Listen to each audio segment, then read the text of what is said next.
নবীর কথা মানবে যারা হবে জান্নাতি, বলুন নবীর কথা মানবে যারা হবে জান্নাতি, না মানিয়া আবু জাহেল হইল দুঝুকি, না মানিয়া আবু জাহেল। নবীর কথা মানলে জান্নাতি হইবেন না জাহান্নামী হইবেন? নবীর কথা মানলে লাভ হবে না লস হবে? কি লাভ হবে? বাস্তবে আসুন। নবীজির এক সাহাবী ছিলেন, চেহারাটা খুব কালো, মদিনার ঘটনা। আমাদের মধ্যে কালো মানুষ আছে না? আল্লাহ যে বলছে নবীর কথা মানো, মানলে কি হয় বাস্তবে দেখেন। নবীজি একদিন, কালোর আরবি হলো আসওয়াদ, নবীজি ডাকতেছেন আসওয়াদ এদিকে আসো। হুজুর কেন ডাকছেন? নবীজি গায়, আসওয়াদ তুমি কি বিয়ে করছো? আসওয়াদকে, হুজুর আমি বিয়ে করলে আপনি জানবেন না। কয় তুমি বিয়ে করবে? আসওয়াদকে, হুজুর বিয়ে কি করব, আমি যেই কালার কালা, আমারে তো হুজুর কেউ পছন্দ করে না। রাসূল কয়, আরে তুমি বিয়ে করবি নি? হুজুর মন তো চায়, কিন্তু আমাদের কেউ পছন্দ করে না হুজুর। রাসূল বলেন, তোমার বিয়ের ব্যবস্থাটা আমি করব। আচ্ছা নবী যদি বিয়ের ব্যবস্থাটা করে, কেমন ব্যবস্থা রইব? দাঁড়াও, চিঠি লিখছি। আসওয়াদ জি, এই যে নাও, আমার এই চিঠিটা মদিনার সবচেয়ে বড় বাড়িটা আছে না, বড় বাড়ি বিয়ে করতে কেন আসা? ঠিক আছে, বড় বাড়ি বড় লোক হইলেই তো বিয়ে শাদীর পরে লাখ দুয়েক পাওয়া যায়, কি কন? কিন্তু নবীর সাহাবীরা কি লাখ দুয়েকের আশা কোনোদিন করতো? তারা খালি নবীর আশাই করতো, নবীরে পাইলেই হয়। আবু বকর সব শেষ করে দিলেন। মৃত্যুর সময় 10টা পায় আবু বকরের ঘরে ছিল না। উসমানকে ডেকে ডেকে বলে গিয়েছিলেন, উসমান গনি আমার কাফনের কাপড়টা তুমি আমার কিনে দিও। এই জন্য কি আবু বকর গরিব হয়ে গেছে? নবীর পাশে ঘুমাইছে। যাই হোক, রাসূল বলেন এই চিঠিটা মদিনার বড় বাড়িটা আছে না, জি হুজুর, বড় বাড়ির মালিকের হাতে নিয়ে দিও। আচ্ছা, যাই দেখে বড় বাড়ির মালিক বাড়ির সামনে খাড়া। আসসালামু আলাইকুম চাচা। ওয়ালাইকুম সালাম বাতিজা, কি ব্যাপার? নবীজি একখান চিঠি পাঠাইছে আপনার কাছে। আচ্ছা নবীর কথা যারা মানে নবীর চিঠির ইজ্জত করবেনি। বসা ছিল ওইটা দাঁড়ায় গেছে, নবী চিঠি পাঠাইছে, দাও দাও।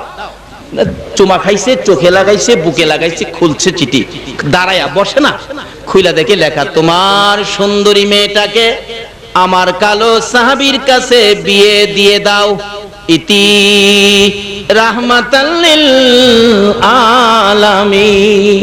যে নবীর কথা মানার জন্য আল্লাহ কোরআন শরীফে বলছে, ওমা ইউতির রাসূলা ফাকাদ আতাল্লাহ। এই নবীর কথা না মাইনা কোনো ওলি ওলি হইতে পারে না।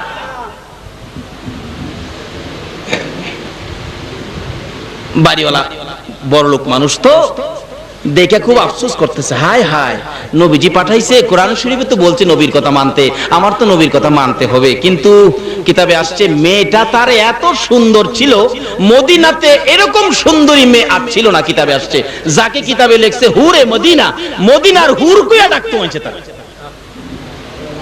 এত সুন্দর ছিল মেয়েটা। ভাবতেছে, আর মেয়ের বাবা ভাবতেছেন আমি না রাজি হইলাম নবীর কথা মানতে যায়, মানে যে কালো ছেলে লেখছে মেয়েটা তো সুন্দর, মেয়েটা যদি না মানে আমি কি করব, হাই হাই কি বিপদে পড়লাম, কি করি। আচ্ছা যাক, রাসূল পাঠাইছে, দেখি ছেলেটা কেমন কালো, একটু দেখালই। চোখটা ঘুরাইয়া ছেলের দিকে চাইছে, চায়া দেখে একবারে জাহাজ মার্কা। বাকিটা আর কইলাম না। আর কি, আমি হজ করতে যাইয়া তালাশ করছি হাদিস অনুযায়ী এই কালো মানুষ আছে কিনা। এখনো মদিনাতে এমন কালো মানুষ আছে, বাতি নিবাইয়া দিলে হেরে খুঁজা পাইতেন না।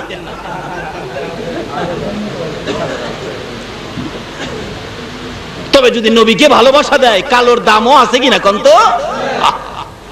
এই যে দেখেন কিভাবে আছে, ডাকতেছে, আসওয়াদ কালামিয়া জি। আচ্ছা আপনি এখন যান, আমি দেখতেছি আমার মেয়েটার সাথে পরামর্শ করে মেয়েটা রাজি হয় কিনা, পরে আপনাকে জানাবো। যে এতে কি বোঝা যায় বিয়া হবে হবে না? কোন মেয়ের বাবা কোনোদিন কয় না যে বিয়া দিব না, না দিবার ইচ্ছে হলে এরকমই হয়, পরে জানাবো মেয়েটার বয়স হয় নাই তো, লেখাপড়া করবে, বিয়ে পাস করাবো, এই সেই কইলে বোঝা যায় যে বিয়াটা কি হবে না। আসওয়াদ গর্তে বাহির হইয়া মনটা কষ্ট করে ফেলাইছে, মাথা চুলকার, কইয়া রাসূলুল্লাহ কইছিলাম না হবে না, তো হবে না, হবে না। আল্লাহ কয় আসওয়াদ রে, আরে আমার নবীর হাতের চিঠি তো বিফল যাবে না। যেই নবী আঙ্গুল ইশারা করলে আকাশের চাঁদ দুই টুকরা করে দেয়, এই নবীর হাতের চিঠি বিফল কয় না, কয় না, কয় না। দেখছেন এই নবীর হাতের চিঠি কি বিফল যাবে? আল্লাহ কয় আমি নিজেই তো আমার নবীর কথা মানি, জোরে জোরে কন্যা সুবহান। নবী যদি কোনো কথা কইয়াও ফেলে, আল্লাহকে বন্ধু গো তুমি যেটা কইছো এটাই রাইট। যেমন এই শাবান চাঁদের আগে একটা চাঁদ গেছে, চাঁদের নাম কি? রজব। আল্লাহ দিছে চাঁদের নাম রজব, নবী দিছে চাঁদের নাম বদির, হাতকাল। আল্লাহ কই রজব, রজব রা হরে না, অনেকবার ধমক দিছে রজব, রজব শেষকালে যখন চাইতেছে বিদায় হইয়া, রজব হা কি লেখাটা তুই রাগ করস নাকি? রাগ করুম কিভাবে? আপনি দিছেন আমার নাম রজব, আপনার নবী কইছে আমার নাম বদির, ওখানে আমি কি আপনারটা হুনুম নাম আপনার নবীরটা হুনুম? আল্লাহ কো আমার নবীরটা ওই রাইট, জোরে জোরে কন্যা সুবহান। এই নবীর পক্ষে থাকলে লাভ হবে না লস হবে? বদির হাতকাল, কানই শুনে না, রাস্তাটা এক হয়। হুজুর কইছিলাম না হইব না, কাম হইব না। আল্লাহ কয় রাখ, নবীর হাতের চিঠি বিফল যেতে পারে না। এমনি সুন্দরী মেয়েটাকে আমার আল্লাহ একটা ইঞ্জেকশন দিলেন, কিরে ওহনো চাইরিছস যাইতে সেগা তো আমার নবী যে পাঠাইছিন। মেয়েটা দৌড়ায় গেছে, আব্বা আব্বা একটা কালো ছেলে আইছিল বড় খুশি হইয়া, আবার যাইতাছে মনটা কষ্ট লইয়া, ব্যাপারটা কি আব্বা? বাবা ডাকতেছে, মা এদিকে আসো, নবী চিঠি পাঠাইছে, তোমার বিয়ের প্রস্তাব এই ছেলের জন্য রাসূল পাঠাইছে। মেয়েটা একটা চিৎকার মারছে, বাবা গো কি কথা বলতেছেন? হ্যাঁ এই যে দেখো চিঠি। মেয়েটা চিঠি হাতে লইয়া চুমু খাইয়া চোখে লাগাইয়া বুকের মধ্যে চাপায়া ধরে ডাকতেছে, বাবা গো তাহলে বোঝা যায় গো বাবা, রাসূল যখন আমার জন্য চিঠি পাঠাইছে, আমার চেয়ে দামি মহিলা বুঝি মদিনার জমিনে আর না। বাবা আপনি কি বলেছেন? আমার ভাগ্য এত ভালো, নবী আমার জন্য চিঠি লিখছে।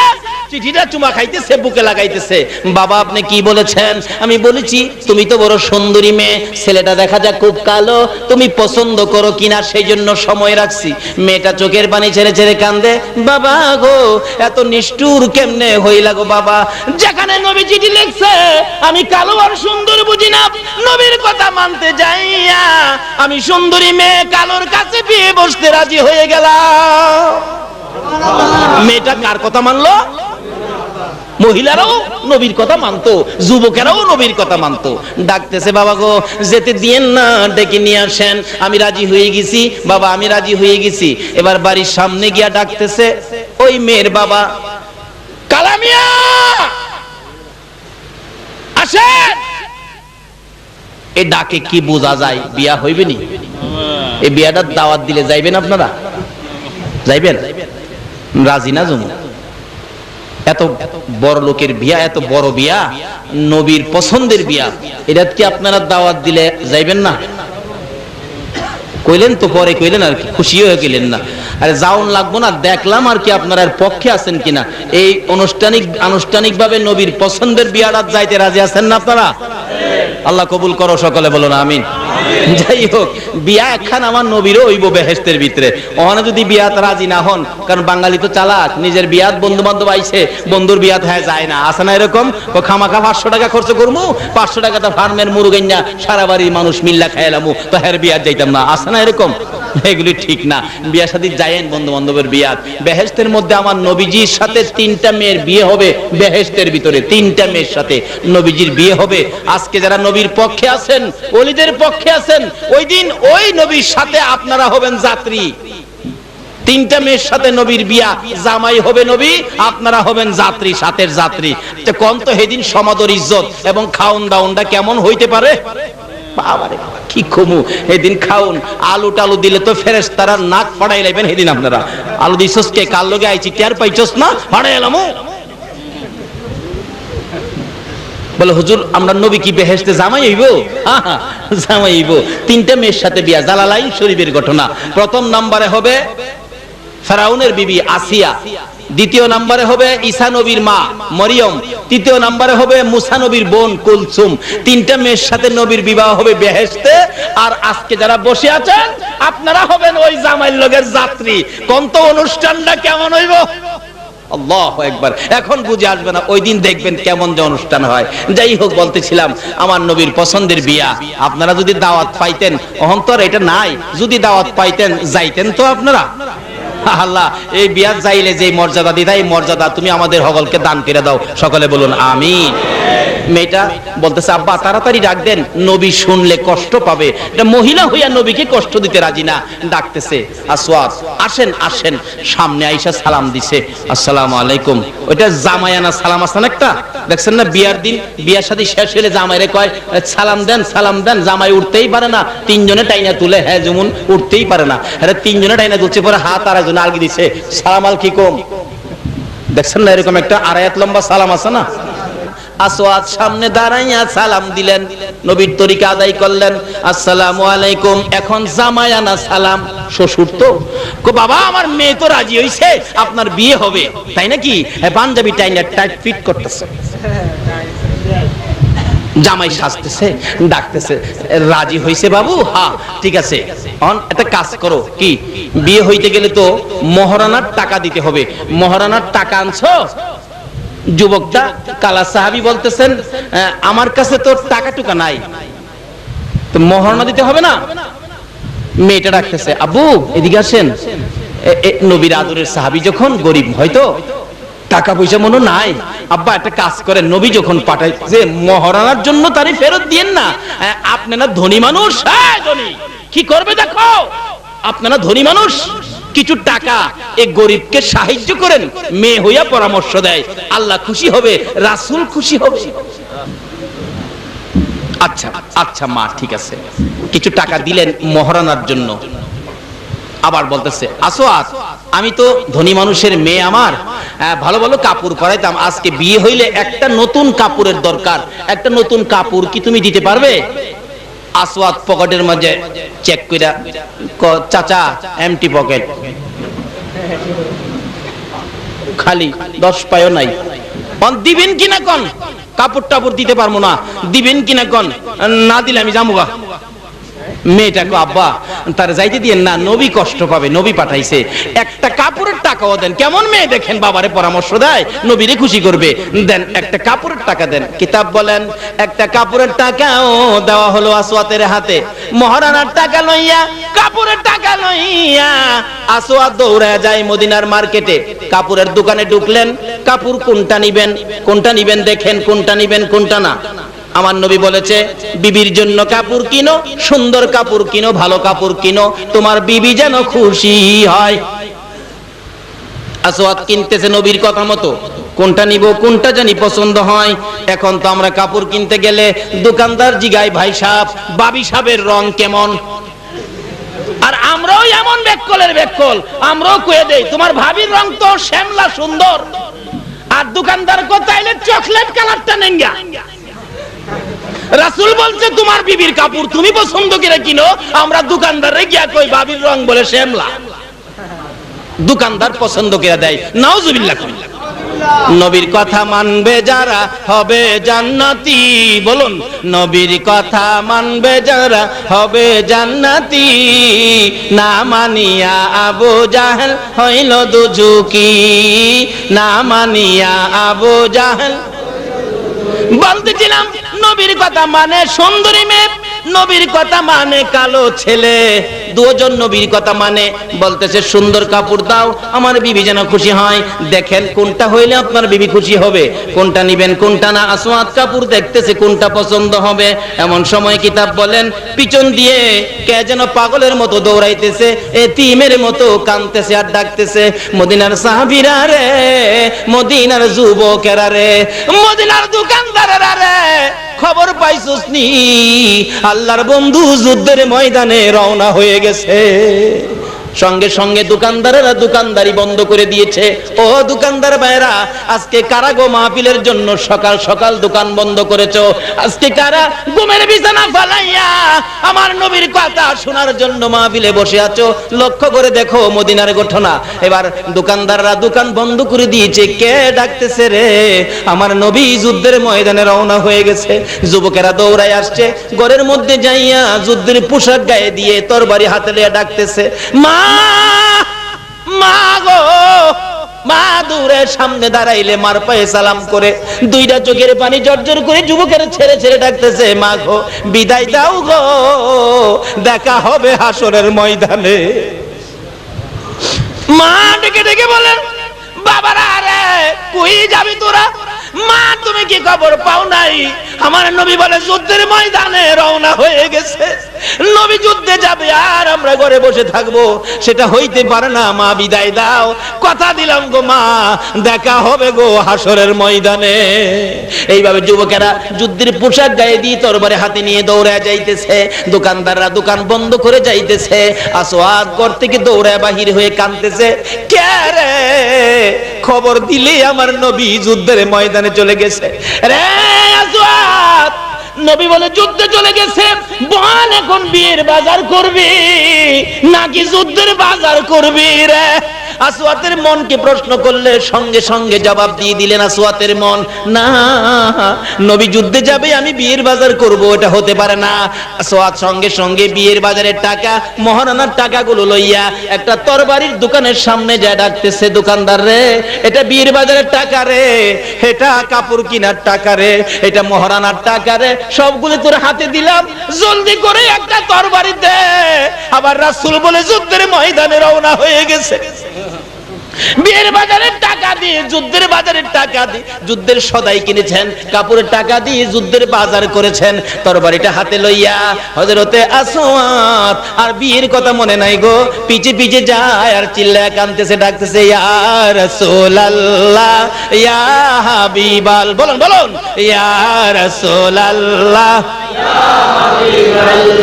আমার মৌতের নিদান কালে থাকিয়ে নবী গো আমার শিয়রে, আমার মৌতের নিদান কালে থাকিয়ে নবী গো আমার শিয়রে, দেখিব আপনাকে নয়ন বরে, ইয়া রাসূলুল্লাহ ইয়া হাবিবাল্লাহ ইয়া রাসূলুল্লাহ ইয়া হাবিবাল্লাহ।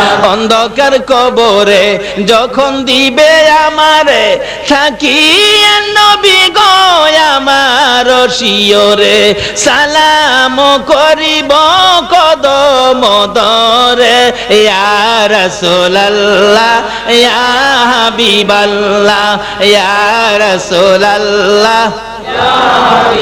কিতাব বলেন এইভাবে চোখের পানি ছেড়ে ছেড়ে আমার নবীর নামের তাসবিহ জপতে জপতে বিয়ের বাজারের টাকা দিয়ে যুদ্ধের বাজার তরবারি লইয়া যুদ্ধের ময়দানে হাজির হইয়া যায়।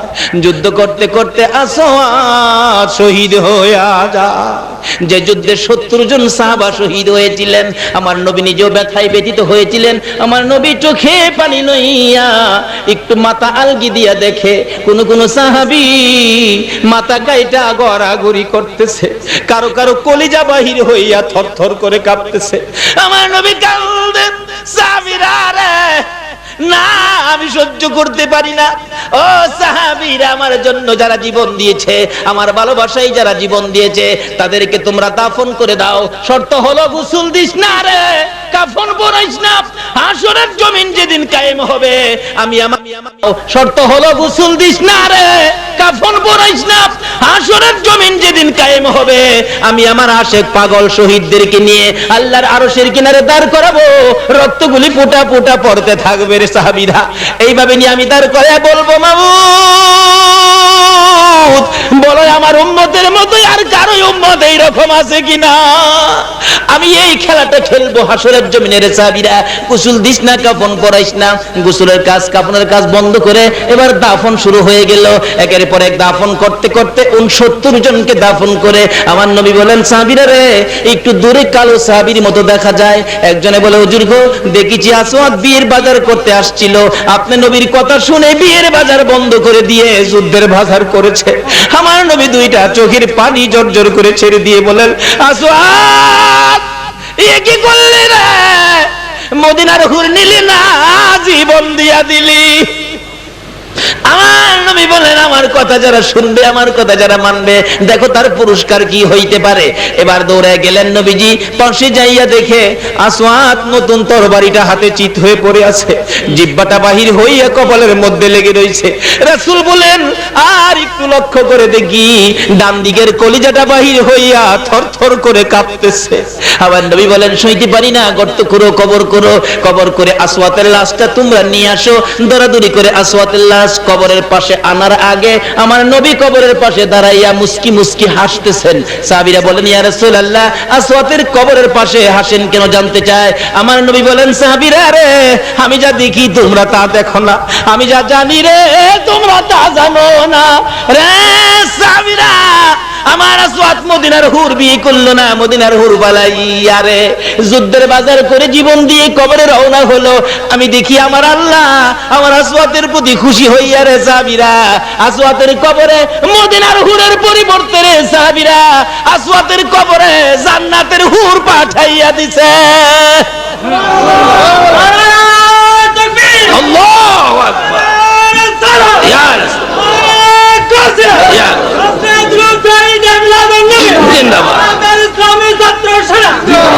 বলতেছিলাম, এ নবীর কথা মাইনা কালো সাহাবীর লাভ হলো না লস হলো? আল্লাহ বলেছেন কোরআন শরীফে, ওমাইয়িতির রাসূলা ফাকাদ আতা আল্লাহ। তোমরা যদি বেহেশতে যাওয়ার ইবাদত করতে চাও, নবীর কথা, নবীর তরিকা, নবীর দেখানো, নবী যেটা বলছে এটা, নবী যেটা করছে এটা, এর বাইরে করে আমার বেহেশতে যাইতে পারবা না। তাইলে নবী কি বলছে দেখি হাদিস শরীফে। প্রথম বলছে, মান ক্বালা লা ইলাহা ইল্লাল্লাহু ফাদাখালাল জান্নাহ। রাসূল প্রথম বলছে, যারা এই কালিমাটা পড়ছে তারা বেহেশতে যাবে। আলহামদুলিল্লাহ খান। এই কালিমাটা আপনারা পড়ছেন নি? কিন্তু কালিমা পড়া আবার দুই কিসিমের। এক কিসিমের কালিমা আছে পেট বাঁচান, আরেক কিসিমের কালিমা আছে জীবন বাঁচান, আরেক কিসিমের কালিমা আছে বেহেশতে যাউন। তিনটা কিসিম। কয়টা কিসিম বললাম? জীবন বাঁচান হইল সংগ্রামের সময় হিন্দু ভদ্রলোকরাও কালিমা শিখছে, কারণ পাঞ্জাবিরা আইসা, পাকিস্তানি সোলজাররা আইসাই জিজ্ঞেস করতেন, তো মুসলমান? হ্যাঁ, আমি তো মুসলমান। হ্যাঁ, তো কালিমা বাতাও। খালি যদি কালিমাটা কইতারছে এমনি ছেড়ে দিছে, আর কিছু করছে। তো হিন্দু ভদ্রলোকরাও কালিমা শিখছে, কালিমার কথা জিগাইলেই কালিমা কয়ে লইছে, ছেড়ে দিছে। তাহলে বোঝা গেল হিন্দু ভাইয়েরা কালিমা শিখছে, বলুন তো কিসের জন্য? জীবন বাঁচাইতো। আরেক কিসিমের কালিমল আছে, বাড়ি বাড়ি ঘুরে দেখবেন আর বাড়ির কাছে ডাক মারে, লা ইলাহা ইল্লাল্লাহু মুহাম্মাদুর রাসূলুল্লাহ, দিবেন গো মায়া দুইলা ভিক্ষা। শুনছেন না? অথচ মসজিদে নামাজের জামাত চলছে, হ্যাঁ মসজিদ পার হইয়া যা জামাতে যায় না, এই বাড়ি গিয়া কালিমা বিক্রি করে ভিক্ষা লয়। এ হইলে পেট বাঁচা, কালিমা দিয়া কি বাঁচা? আর হেরা জীবন বাঁচা, হ্যাঁ পেট বাঁচা। আরেক কিসিমের কালিমাওয়ালা হলেন আপনারা। রাসূল বলছে, মান ক্বালা লা ইলাহা ইল্লাল্লাহু ফাদাখালাল জান্নাহ। এই কালিমা যারা পড়ছে তারা বেহেশতে প্রবেশ করবে। এই কালিমাটা হলো বেহেশতের টিকেট, এটা বেহেশতের গেট লকারের টিকেট। নবী বলছে, এই কালিমা যারা পড়ছে তারা বেহেশতে যাবে। কেন? এই কালিমাটা লইয়া নবী বড় কষ্ট করেছে। কি বলেন, নবী কষ্ট করে নাই? তাই কাজী নবীর কথা মানেন, এই কালিমাটা সাথে রাখেন। কেন মানবেন না? আল্লাহু আকবার। উহুদের জমিনের ইতিহাস খুলুন। আমি হজ করতে গেলে উহুদের জমিনের কথা, মদিনাতে গেলেই মদিনার সীমানায় যখন গাড়িটা ঢুকে বারবার মুআল্লিম সাহেবকে, সকল হাজিরা, আপনারাও গেলে মন চাইবে জিজ্ঞেস করতে, খালি জিজ্ঞেস করে, মুআল্লিম সাহেব নবীজির রওজাটা আর কতটুক দূরে? নবীজির রওজাটা আর কতটুক দূরে? রাখেন রাখ, আমি বলবো। যেই খালি নবীর রওজার কাছাকাছি গাড়িটা আসে, আঙ্গুল ইশারা করে দেখাইতেছে, ওই যে দেখেন, তাকায়া দেখেন, নবীজির সবুজ রঙের গম্বুজটা দেখা যায়। আল্লাহর কসম, এই গম্বুজের দিকে তাকাইলে সমস্ত শরীর যে কি করে, যারা দেখেছে তারাই জানবে, আর কেউ বুঝবে না। সকল হাজী সাহেবরা কাঁদতে শুরু করে আর ইয়া রাসূলুল্লাহ ইয়া রাসূলুল্লাহ বলে চিৎকার শুরু করে। যাই হোক, মন জুড়ায় রোজা পাকের কাছে গেলে এরপরে আরেকটা অশান্তি মনে থাকে, হায়রে উহুদের জমিনটা যদি দেখতাম। আমি মুআল্লিম সাহেবকে, আমার বাসা ছিল তিনতলা, তিনতলার ছাদের উপরে উঠে বারবার জিজ্ঞাইতাম, মুআল্লিম সাহেব উহুদের জমিনটা কোনটা? মুআল্লিম বলেন, ওই যে দেখা যায় এটাই উহুদের পাহাড়, এর নিচেই তো উহুদের যুদ্ধের ময়দানটা। আমি বলতাম, আমারে একটু দেখাইবেন, তাড়াতাড়ি দেখাইবেন আমারে। মুআল্লিম হুজুর সবাইরে একসাথে করে নিয়ে যাব। একসাথে করে নিয়ে গেলে যায় দেখি অনেক লোক একটা জায়গা ঘেরাও করে দাঁড়ায় দাঁড়ায় কাঁদতেছে। জিজ্ঞেস করলাম, এখানে মানুষ কাঁদে কেন? মুআল্লিম সাহেব বললেন, হুজুর শুনেন নাই বাংলাদেশ থেকে নবীজির দুইটা দান মোবারক শহীদ? আমি কে, হ্যাঁ, এই জায়গাটার মধ্যে নবীজিরে মারতে মারতে বেহুশ করেছে। আগের মতোই রয়ে গেছে। অন্যান্য জায়গা মক্কা মদিনায় সব পরিবর্তন হয়ে গেছে, যারা মক্কা মদিনায় গেছেন দেখছেন সব পরিবর্তন, কিন্তু উহুদের জমিনটা একটুও পরিবর্তন করে নাই, আগের মতো রয়ে গেছে।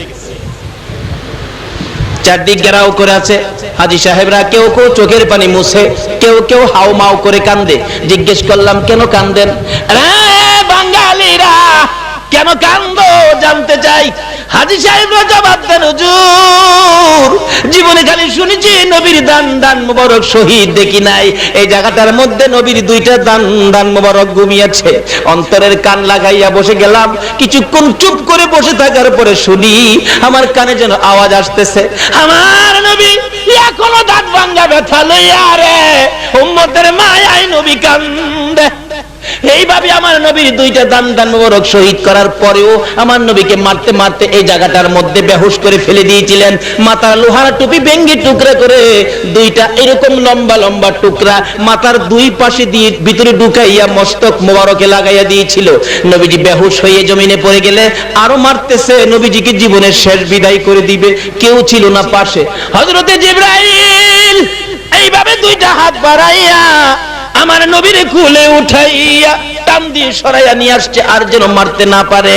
উহুদ পাহাড়ের মাঝামাঝি, নিচ থেকে দেখা যাবে না, নিজের চোখে দেখে আসছি এমন একটা জায়গায় জিবরাইল আমার নবীকে কুলি করে নিয়ে ডাকতেছে, উহুদের পাহাড় পাথর রে, দেখ তোরার কি মায়া লাগে না?